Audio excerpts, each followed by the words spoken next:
A new era is upon us. Tangent PropTech unites founders, real estate and VC investors, urban leaders, and passionate creators who are improving our communities and cities. Join venture capitalists Jeffrey Berman and Zach Aarons and PropTech entrepreneur Edward Cohen, that's me, to learn about housing innovation, the future of work, and climate tech. We examine these themes through interviews and conversations with PropTech CEOs, real estate owners and operators, and venture investors, and how we can leverage tech and collaboration to help solve the housing crisis, figure out the future of work, and how to decarbonize the built environment. If you would like to get your company's or organization's mission featured on Tangent, email us at tangentcommunity@gmail.com. Hi, I'm Edward Cohen. Welcome to Tangent. Hola, me llamo Jeffrey Berman. Bienvenidos a Tangent. That is not an AI Jeff, that is human Jeff in Spanish for all y'all. Sí. Telemundo. Today on Tangent, we have Connie Lee, CEO and co-founder at Reffie, helping fill rental vacancies remarkably fast. Hi, Connie. Where does this podcast find you? I am based in Austin, Texas now. I was living in actually LA for the last 8 years. So the weather is a little bit hotter and I guess the winters are a little bit colder, but otherwise, still south of the United States pretty much. But it's a little bit freer at the same time. Yes. You traded great weather for freedom. Yes. And also to traffic. We dropped all of the traffic. We can actually go from one end to the other end of the city and still make it home and have time for dinner and a movie pretty much. That just sounds crazy. You're bragging. You guys can move here too. The housing market. I escaped my own. I moved from New York to Florida, so I hear you. Okay, so basically Edward is the only one that has to move either to Florida or Texas. Edward's in Costa Rica right now. That one's hard to beat.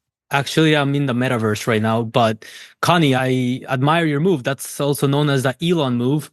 Yes. And Jeff, you made the move as a former New Yorker to Florida, which I also did during COVID, but I'm actually a real New Yorker because real New Yorkers move to Florida and then we come back to New York. Anyway, Connie and Reffie, we're here to talk about multifamily and we're here to talk about your fascinating background from a real estate investor and tech entrepreneur to now a PropTech founder.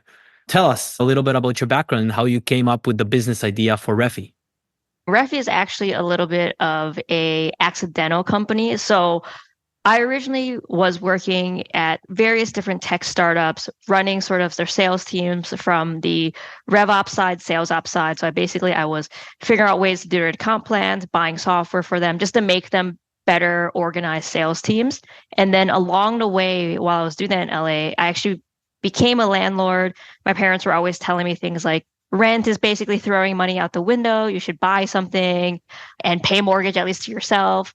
So I ended up buying a house, living in one room and renting out all of the other rooms in LA. And from there, it ended up being a small portfolio because you would do that for one house and the next house.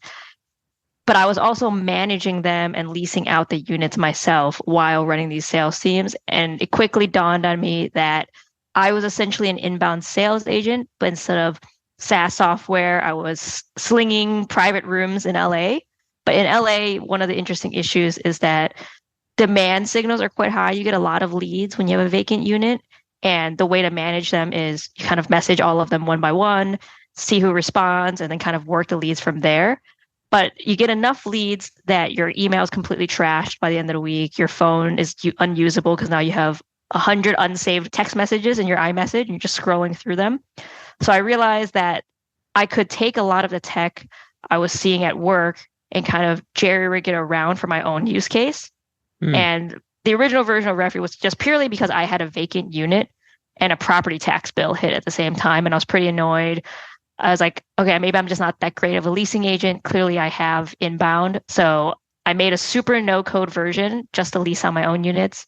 Eventually, my friends saw me leasing out like 15 units from my cell phone and kind of like 1 hour of work on the weekends. And they got curious. They started using it, called up some more people to like do some market research. And it kind of gained a little bit traction from there. And then we ended up pursuing it full time after we got funding.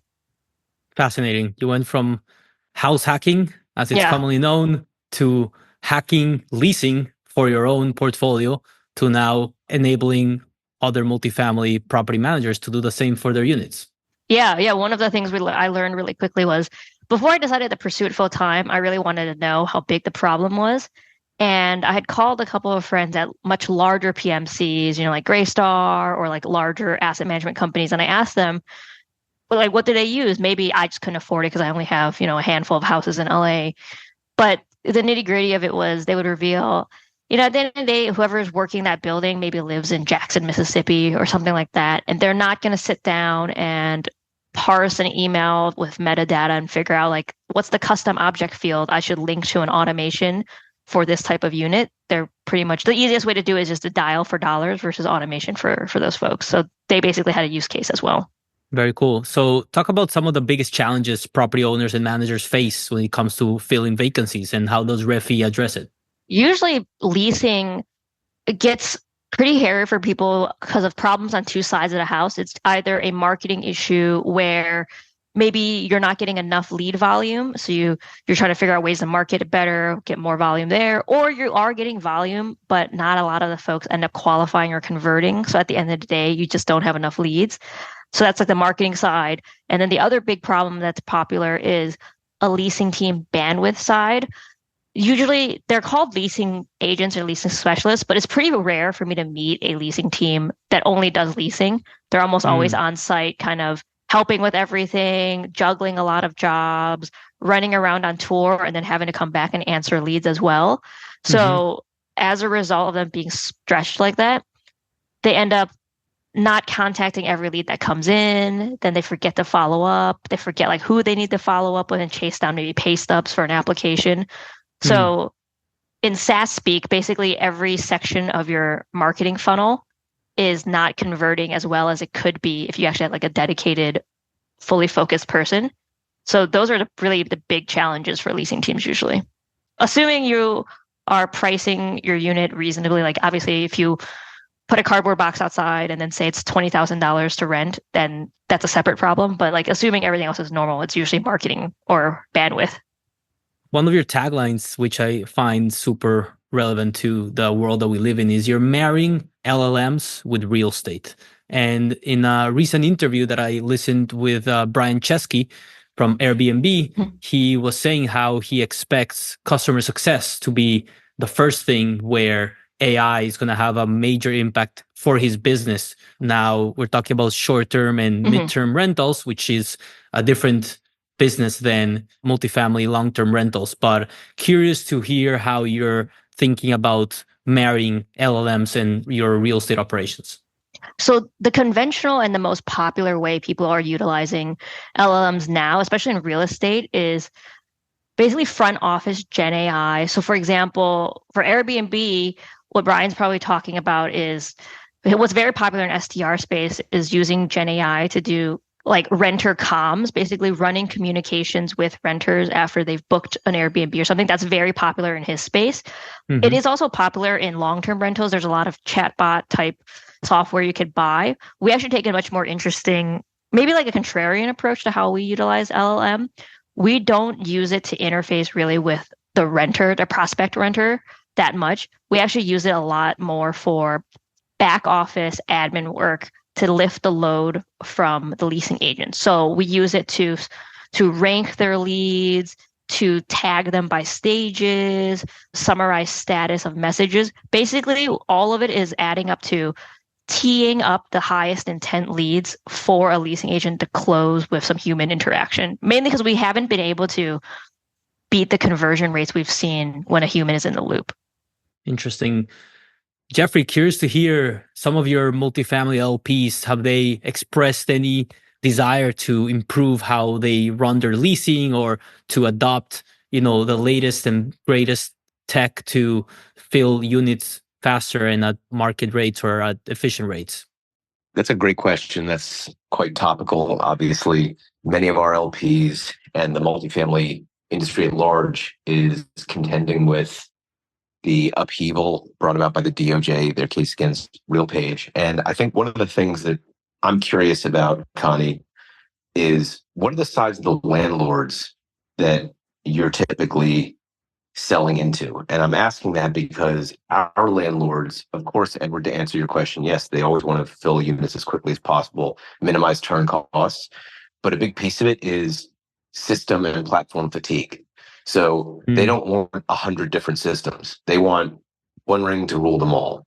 And when you think about the advantage that Yardi, RealPage, and Entrata, Appfolio, et cetera, have, it's, hey, we're controlling the most important aspect of your business, i.e. the books, the money.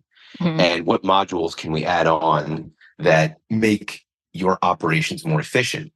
But then the flip side of that is their products aren't really necessarily as good as some of the software that you've seen the prop tech industry proffer over the last decade or so. And, we can talk about our former portfolio company Funnel, which has done wonders as far as the leasing and marketing motion, our portfolio company HappyCo. And both of those companies, HappyCo has millions of units on their platform. Funnel has hundreds of thousands. And they really, I think the largest of our multifamily LPs and the largest players in the industry are looking at that and saying, okay, we can create this alternative and force the integration, et cetera. Connie, I'm curious, your customer profile, what does that look like? Obviously, every PropTech wants to move up to ultimate enterprise like Greystar and like basically the top 50. Our current customer profile, who we do the best with, honestly, is like what you would consider mid-market folks. Like when you're nearing 1,000 units and you're maybe all the way up to 15,000 units at most, right? Like our sweet spot are honestly the folks that kind of sit in between the 1 to 10. We close those pretty fast and pretty easy for those because it's a low amount of folks that need to make the decision, right? Because you're kind of scaling and it's still kept in the family, as you would say. And at that point, most of those people do not actually have 100-point solutions yet because they haven't gotten to that stage. They're usually, the most popular tech stack I see is they're on Rent Cafe. They somehow got forced the listing on Zillow separately outside of Rent Cafe because it's like their largest marketing source. And maybe they have something like Show Mojo or Tenant Turner if they decided to do lock boxes, right? And that's kind of like the gist of their tech stack besides Outlook. And for those, when we sell into them, they're like, they know that leasing is a sector that they wish they had in Yardi, but unfortunately, for some reason, most of the PMSs focus much more on the later section of the renter life cycle, which is after they signed the lease and they're paying rent and doing work orders, because obviously all of that plays into the ERP. But the lead acquisition section, they don't focus up as much time on besides the syndication aspect. A prospective renter doesn't really add anything to your APAR that most of the system is built on. So they don't have a lot of like lead management or prospect management. It's kind of like, for example, in Yardi, they have a one size fits all queue where vendors, current renters, and prospects sit. So like our ICP basically is mid-market and growing into enterprise folks. So who are you running up against? Who are you integrated with? And what are you seeing as the most popular 1-2 as far as like when you're talking to these mid-marketers that have 1,000 to 10,000 units? And of course, there's a big difference between groups that have 1,000 and 10,000. Are you seeing like the folks that have 1,000 units, it's like on-site, bare bones, and they're looking at you as like, hey, you're going to help us build this motion that's going to make our leasing faster? And then what does it look like at the 10,000 unit? Yeah, the folks, like, let's say if you're 5,000 or less, usually they're that scenario of Rent Cafe is the most popular PMS. After that, we see usually Entrata, sometimes Appfolio, even at that stage, which always surprises me a little at that size. But usually it's like Rent Cafe to syndicate everywhere. They might have some of the lockbox software on a portion of their portfolio that they're trying it out on. And they will know of the other players in the market. Like they will have told me that they've tried the chatbots like a lease, or usually I don't try Funnel at that small of a size, but they'll have tried a couple of the chatbots. But otherwise, they're really just running leasing through emails and phone calls at that like less than 5,000 stage. So we're pretty much just going up against Yardi at that point, or like old in-house built systems. And then at the above 5,000 all the way to like 10,000, that's when we start running into more like maybe they've bought Perk at one point or Knock, but they usually use those more for tenant management more so than even lease management at that point. And they've noticed that they're trying to move more into SMS, or they're trying to add more modern channels like Facebook messaging or WhatsApp, and those older systems don't serve them. And that's why they end up talking to us as well. Or they have an underperforming building that they really need help on, and then they're willing to try new software and see if it works, because we're getting pretty high engagement rates for most of our users. Support for this episode comes from Berkadia's BeEngaged, where real estate meets entrepreneurship. Imagine an ecosystem of founders, industry professionals, and capital providers dedicated to redefining the real estate space. Berkadia's BeEngaged program enables PropTech founders to pilot the most promising technologies and gain insights directly from industry insiders. Berkadia's BeEngaged evaluates the most promising real estate startups to identify solutions based on real pain points from its clients, partners, and the built environment. Founders gain access to Berkadia's deep expertise into some of the largest real estate companies and industry partners like Freddie Mac and Fannie Mae. The BeEngaged Lab provides a collaborative world where startups, industry leaders, and capital providers come together to test real-world applications.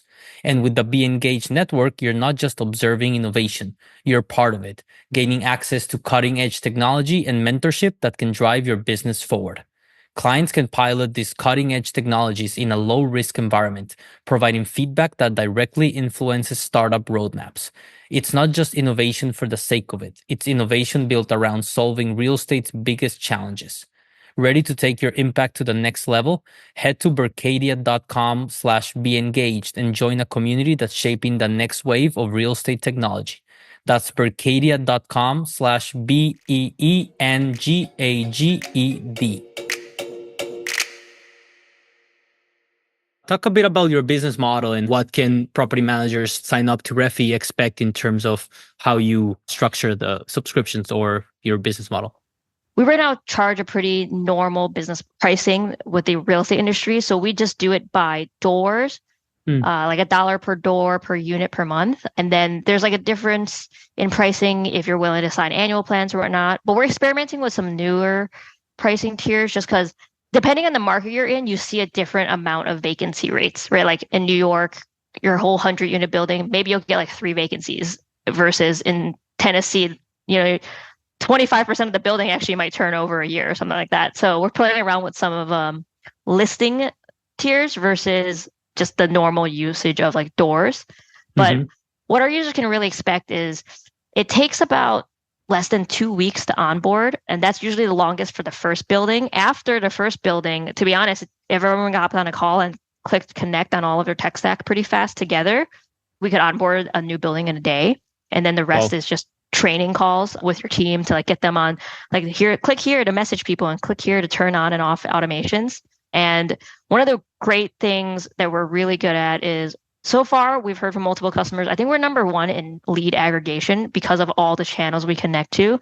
So we're able to really pull all your leads from all your sources and deduped better than most in the market. And we're able to do newer channels like Facebook Marketplace, for example. I think we're the only ones that do that, which if you're like trying to target younger people and people on like WhatsApp and Instagram, Facebook is kind of the connection you need. And the second thing is that for most of our users, above 50% engagement rates for your leads. So like in marketing speak, that's essentially qualifying a lead, like MQL. So in multifamily or residential, what happens is you have a vacant unit, you'll throw it on Zillow, someone will tell you that they're interested in the unit, and then you go back and message them like, yes, the unit's still available. But majority of the time, they never respond to you. Industry average, I think, is like 20 to 30% of response rates. And we're getting people above 50% pretty much like within the first month. That's incredible.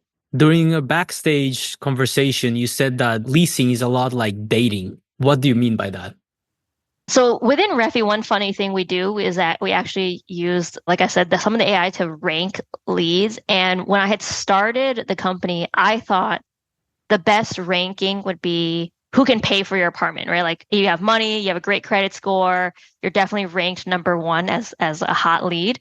But as we started looking at the data and kind of seeing what actually converts, and also in like a quick time, right? Because you don't want someone to convert after 12 months, especially in leasing, because now you have 12 months of vacancy.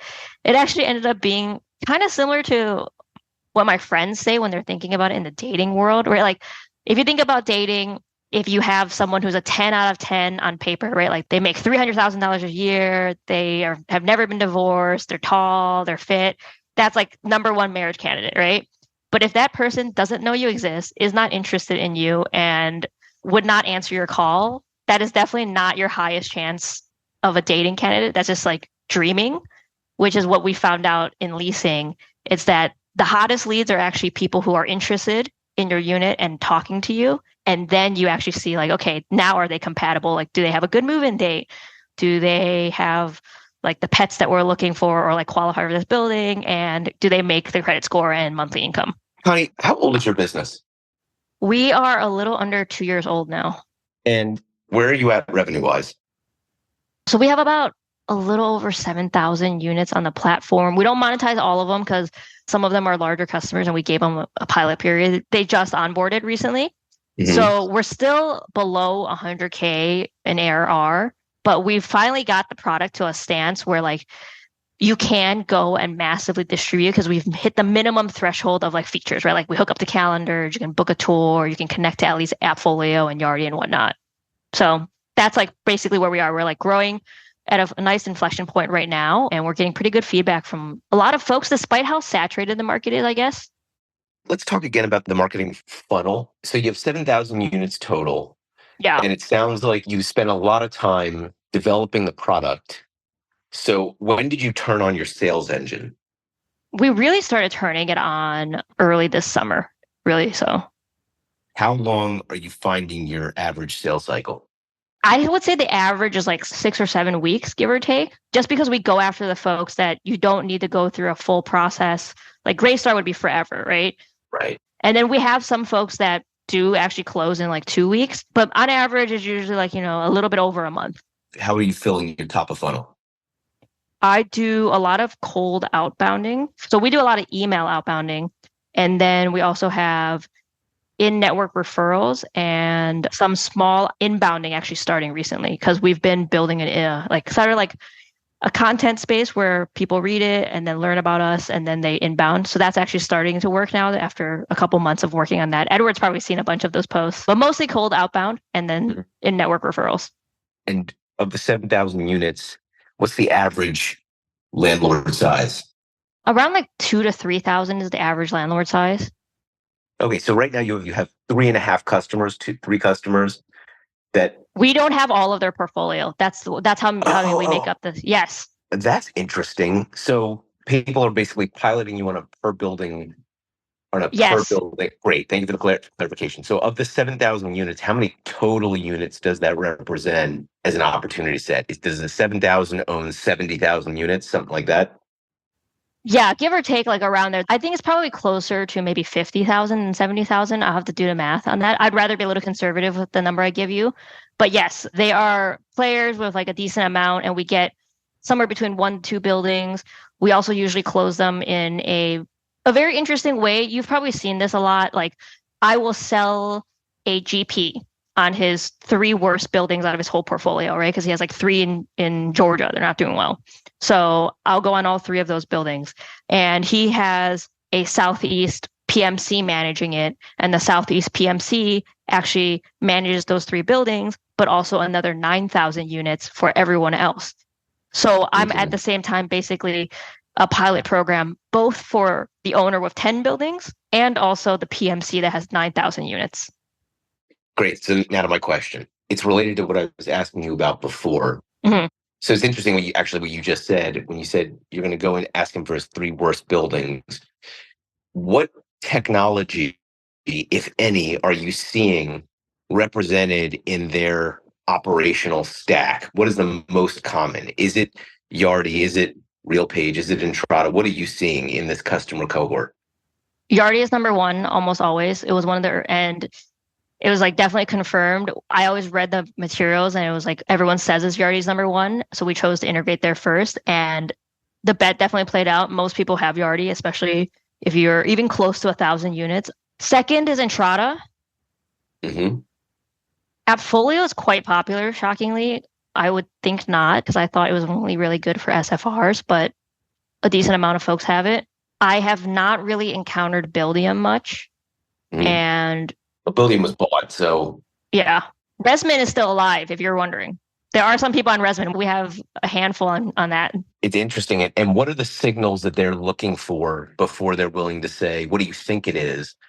Before they're willing to say, great, we're going to adopt this across our portfolio. And part of the reason I'm asking this is we get a lot of listeners that are entrepreneurs, and they're wondering how folks that are attacking, let's say, you can say saturated. It's okay. I know it's a market that's saturated. It is saturated, it's super saturated, but it's not just that. It's like you're not going after the mega enterprise, the NMHC top 50, as you right. said earlier. You're going after lower to mid market SMBs, et cetera, which is like hand to hand combat. Right. And for the folks that are listening to this and thinking, okay, well, how's Connie doing it?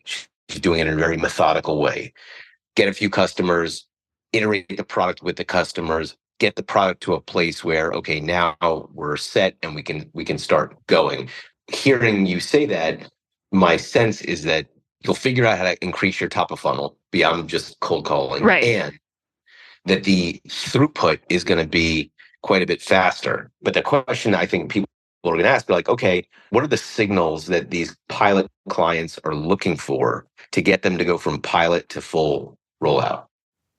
I thought a lot about this, right? Like when I was at ZipRecruiter, I really helped them build out enterprise, and it was a great experience to learn how to build a sales team if you had the money to throw at it and build one of any size if you truly wanted to. And what I learned from that is like, building a full crazy sales motion is expensive. And if you have the cash for it, sure, go ahead. And I knew in my market, right, there's like a ton of people attacking the problem all in different ways. So, there's a handful of logos you could go after, right? Like you can get a chatbot if you want to do a chatbot. You could do funnel if you're big enough and you want a full on like Salesforce type software for running leasing, or you could just old school it and dial for dollars, so maybe it'll work. So I knew there's a lot to compete against. And also PMCs get a lot of point solutions. They kind of don't want to buy another one unless you're in a vertical that they really care about and feel the pain from. So I knew like if I wanted to stand out with Reffie, the best way to do it for us wasn't really feature parity or like hiring 100 salespeople, right, to outsell some of the more incumbents. The best way to stand out was kind of delivering results, which is maybe a little cliche to say. I guess in the market, a lot of the incumbents have been around for almost 10 years, and the market share they reach isn't quite majority yet. So my take on it is, when talking to PMCs, is they've tried a lot of the different solutions. None of them have really stood out as, yes, this definitely works and this definitely will keep us from destabilizing this building, or all of this marketing ROI can be attributed to XYZ company. And hence that's why they take our call, because they still want to find something that actually does convert things well, organize leasing and actually work, but nothing has been that kind of gold star. So we chose to sell purely on conversion rates. So I tell PMCs I talk to, I'm like, hey, if you're looking for specifically a solution that is maybe like a Gen AI chatbot, I think you should go find one. Like that's not us right now. We might not ever become that. But if you're looking for a solution who releases features that is A/B tested for conversion rates and only really wants to build on things that actually convert your leads and helps your team convert leads, then we are the right partner for you. Hence why if you go into Reffie, you'll notice that there's a lot of like flashy features we could have built, but we don't have them. And we have just like a pretty normal kind of boring workflow platform, but you do get conversions and your leads will talk to you and you'll get a ton of at-bats at tours. Awesome. Great answer. It's just too hard. Like, what am I going to do? I'm going to hire 100 people to sell. Like that's crazy. Totally. Let's move on and talk a bit about the state of the housing market. And if you're not entertained this week working multifamily, then you may have not heard about Floyd Mayweather Jr. Yes, the boxer just purchased over 1,000 multifamily units in Manhattan from Black Spruce for just over $400 million. That's exactly 60 buildings that Floyd has acquired. Lionel Messi is launching colognes and NFTs. Cristiano Ronaldo is launching underwear. But money Floyd is in multifamily now. Coming soon to Tangent? Jeff, get on it. I don't know how I feel about having him on Tangent. He's got some stuff in the past that I'm a little sensitive to. But aside from that, how much of this do you think he actually owns? Meaning, like, is it actually his money?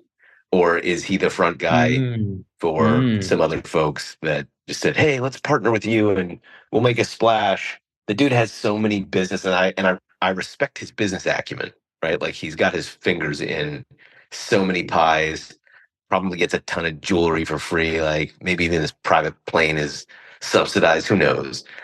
Because he's just a marketing genius. But I don't know. I think if he bought it, that's great. And I don't know whether that says anything about the state of the multifamily industry other than multifamily is for everyone, even Floyd Mayweather Jr. Connie wants to say something. I don't know the affordable housing market specifically in Manhattan that well, but 400 million for like 1,000 units is basically 400K a unit. Do either of you guys know, is that like a good price or a bad price for Manhattan affordable? That's a good question. I did see parking spot inside a garage in Upper East Side listed for $300,000 Okay. for your car. So if you get economies of scale where all these buildings are in a similar area, then you can get more efficient with property management. But I'm sure some of these units are rent stabilized or rent controlled. So that adds a series of, just challenges in terms of how much can units be improved and rents increased accordingly. So TBD, if it was a good transaction or not. I'm pretty sure Black Spruce is happy with it. Also, this isn't Mayweather's first jump into the real estate market. He invested in a hospitality fund before, CGI Merchant. Now, Connie, Q3 results are in terms of what's going on in the housing market. We hit a new record of apartment supply with 178,000 units entering the market nationwide. Tell us what you're seeing on the market after Q3 results. I feel like the Q3 results are pretty much in line with the last couple quarters. Obviously, it would be very different if I compared it with like 2 years ago, but the last couple quarters have all kind of been record supplies to the market in certain geographics more than others. Luckily, demand has been keeping up pretty much with that new supply. So it evens out a little, maybe you have a couple thousand units extra, but as a result, like rents haven't really moved much. I think in LA, they're down. In Detroit, they're luckily up, and in DC, they're up. But if you go to markets that have a lot of supply, like for example, I live in Austin now. The funny tidbit I give everyone is that when we moved here in February, I saw a couple brand new buildings go up. They have those rainbow balloons as like lease now, drive through here. And then as I've lived here longer and longer, more balloons have gone up on the highway because more buildings are finished, but the old ones never came down. So now you see like 20 different color balloons driving down the highway in Austin.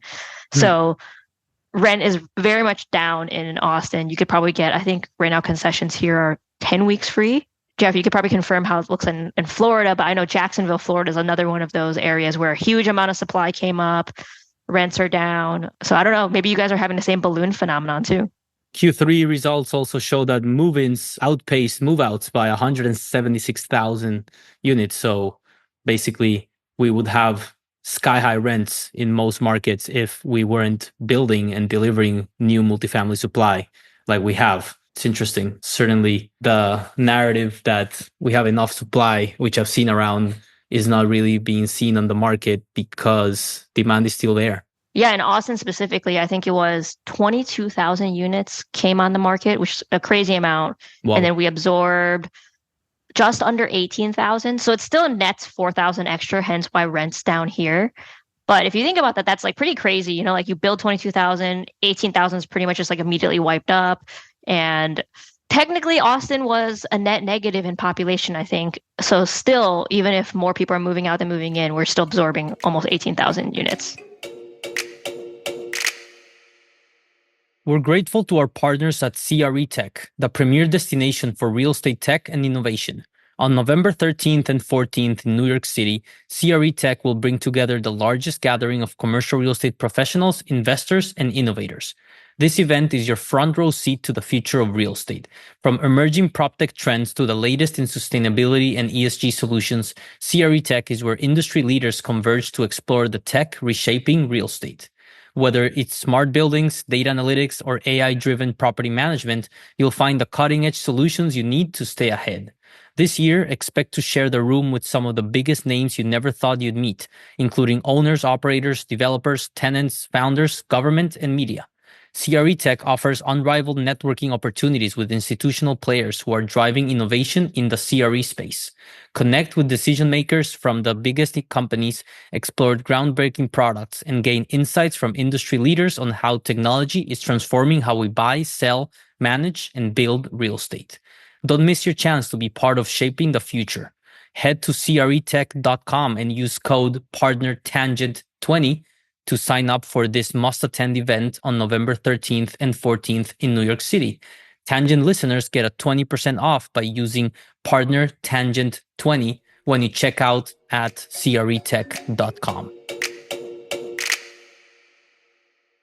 Let's talk now about rental trends based on a recent Zillow rental analysis that talked about amenities and how the two metrics that they shared with different amenities are saves and shares of their listings per day, which I think is quite telling in terms of, what renters are expressing interest in saving and sharing listings. So tell us more about the Zillow rental trends and how, if Reffie advises property managers on optimizing their listings on specific amenities or to mention specific amenities in certain ways to fill vacancies faster.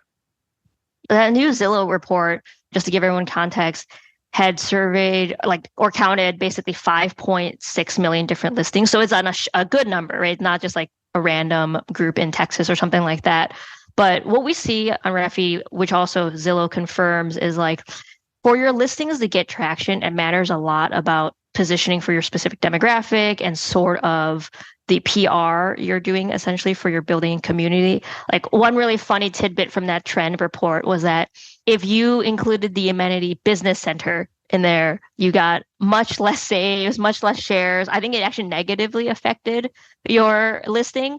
But if you called it a co-working space, it increased it, which honestly isn't a business center, basically a co-working space.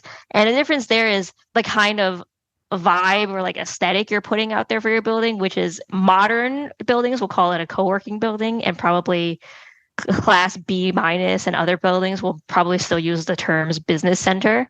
So that's kind of a funny tidbit, which we also see in Reffie, which is, the buildings that are class A and modern, even if they're not class A priced, definitely get much more traction than the more normal workforce buildings. I think that's so interesting and funny how our brains work and just marketing doing its thing, because what do people do in co-working space? Is it not business related, but we associate business centers with, some old school hidden room in a hotel that it's hard to find and probably there's no phone reception. But co-working spaces sounds fresh and sounds cool. The other interesting thing, I was actually shocked by that trend, was most of the data I see, people really emphasize asking questions about the kitchen, and usually listings with a very modern kitchen get a lot more saves. The kind of kitchens I usually see are the usual that has the white granite, stainless steel appliances, and shaker cabinets, that kind of white on gray look. But the Zillow trend was saying that actually modern farmhouse gets a lot of saves, like butcher block countertops and barn doors. But I don't actually see that many multifamily communities with butcher block countertops. So I was confused a little when I saw that section. Another interesting one for me that stood out was air filtration, which gets a whopping 72% more saves and 79% more shares per day. I mean, that's definitely from COVID, but it seems to be sticking. Yeah, that one definitely is from COVID. And then also off-street parking got more saves, but maybe it's the trauma from being in LA. I guess if I read a listing that said off-street parking, I would assume that they're saying off-street parking because there's no in-building parking. So I'm shocked that actually increases your saves rather than fewer.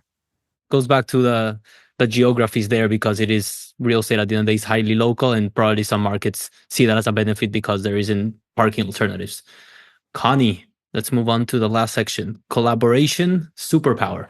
If you could choose one person, historic or living, to do a partnership with, who would it be? So the easy answer, if you're smart, is regardless of what you're selling, you should probably just pick Taylor Swift because of her distribution power.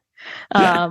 But the more real answer in my market would probably be someone who does a lot of craft equity or lending in the residential space for BTRs and multifamily, because then they can perhaps Reffie can serve as a bridge, right? I will give you data. I think you should. I'm sorry to interrupt. You should stick with your first answer. That was the best answer I've ever heard. Period. It is the best answer. I mean, I could sell whatever I want, and as long as Taylor Swift is willing to post it, I'm sure I'll be fine. It's actually unbelievable. My cousin is opening a restaurant. He has like, I don't know, 50 restaurants. And he's got one in New York called Medusa Mediterranea. You should check it out. But he was dining there with Taylor Swift and Travis Kelce or Kelsey, whatever. And they're doing a steakhouse in Kansas City and in Miami called 1587. You can look it up.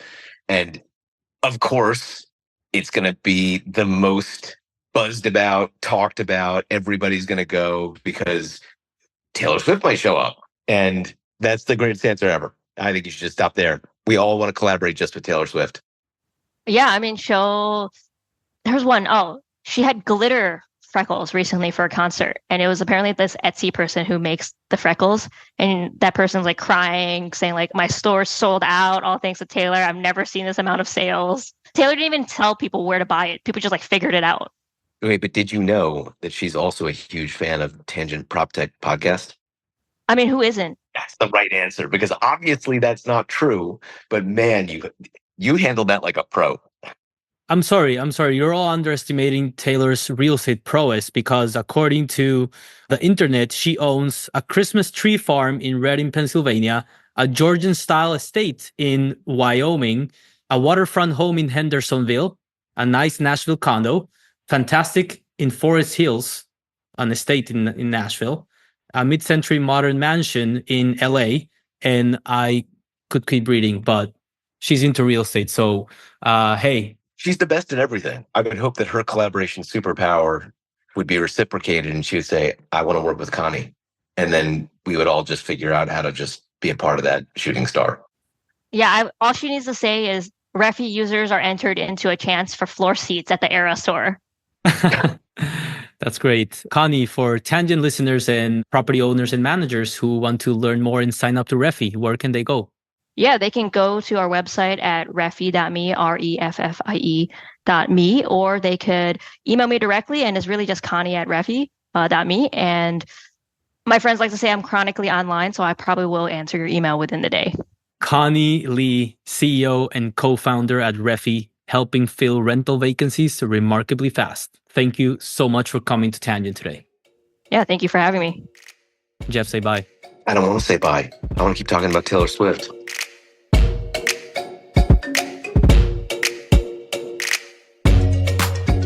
If you like what you heard, please subscribe, rate, and review Tangent, and share the show with a friend. This episode is produced by me, Edward Cohen. Thanks for listening to Tangent PropTech, and remember, collaboration is our superpower. So stay curious and always be learning.